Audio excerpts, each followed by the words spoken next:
In this session, we are going to discuss the chapter of Flamingo, Indigo by Louis Fisher. Louis Fisher was a Jewish-American journalist. Some of his works are Contribution to the Ex-Communist Treatise, The Life of Mahatma Gandhi, 7 Days with the Mahatma. Louis came to India in 1942 for 2 weeks, when the World War was in full swing. He spent 1 week with Gandhiji at Sevagram Ashram and wrote a book, 7 Days with the Mahatma, describing Gandhiji's life in a touching way, the wonders of Gandhiji's personality, and he also described the extraordinary strength of Gandhiji, his indomitable spirit to triumph over tyranny. The story of Mahatma, who owned nothing and gained everything, is worth reading. In the biography, The Life of Mahatma Gandhi, the author recalls how Gandhiji led a fight for Indian independence from British rule, how he pursued a strategy of passive resistance. Though Gandhiji's experiments with truth began in earnest during his stay in South Africa, with the first civil disobedience involvement in South Africa, his return to India on a low-key note was to open the doors for his emergence as the greatest leader of India and one of truly universal men of history. In this excerpt, Indigo, one can see Gandhiji's development as a whole.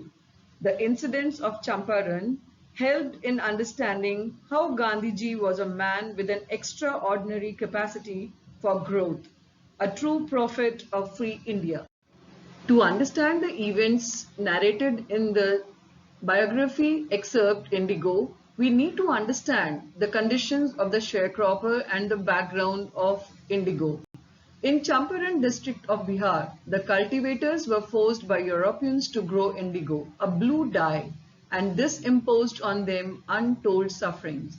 They couldn't grow the food they needed, nor did they receive adequate payment for the indigo.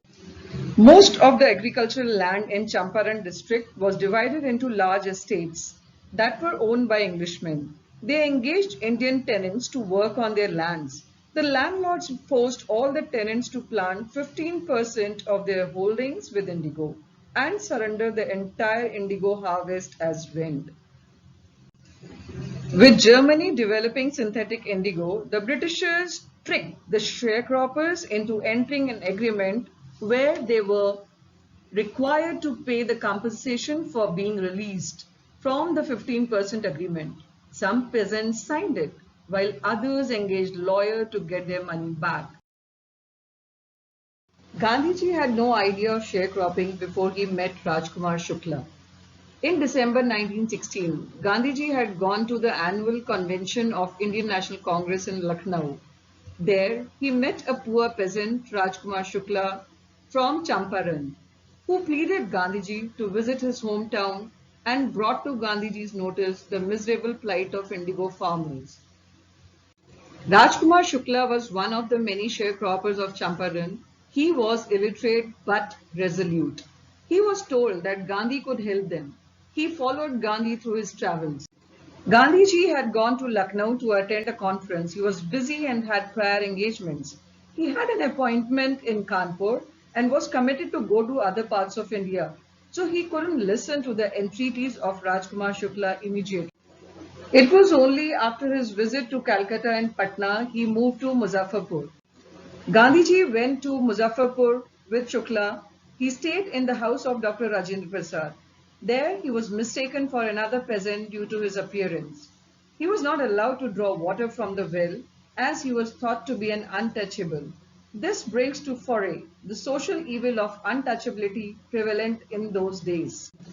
At Muzaffarpur, Gandhiji was received by Professor Kriplani, and later Gandhiji stayed at Professor Malkani's house. Professor Malkani's courage to keep Gandhiji at home was commendable since no government officers ever interacted with freedom fighters. It was only after his stay at Muzaffarpur that he was able to make it to Champaran with Rajkumar Shukla. Arrival of Gandhiji at Champaran was a ray of hope for thousands of sharecroppers who rushed to meet Gandhiji on his arrival. Muzaffarpur lawyers briefed Gandhiji regarding the legal status and the cases of sharecroppers. They were rebuked by Gandhiji for charging high fees from the sharecroppers, which the sharecroppers actually couldn't afford. He decided that fighting their cases in courts was useless because the farmers were very crushed and scared. Gandhiji thought that the only freedom was to be free from fear. These incidents made Champaran the epicenter of Indigo sharecroppers. Gandhiji and his lawyers traveled across the district to different villages, meeting farmers, taking note of their sufferings and complaints against the forced indigo cultivation. They collected all facts and legal documents. He met the Secretary of British Landlords Association and visited the British High Commission. But the non-cooperative behavior of the authorities, their cold response, made Gandhiji felt like an outsider. He was not given the details as they considered him to be outsider. He was bullied and was ordered by the British High Commission to leave Tirhut. The orders to leave Tirhut were refused by Gandhiji. Gandhiji was accompanied by several lawyers to Motihari now.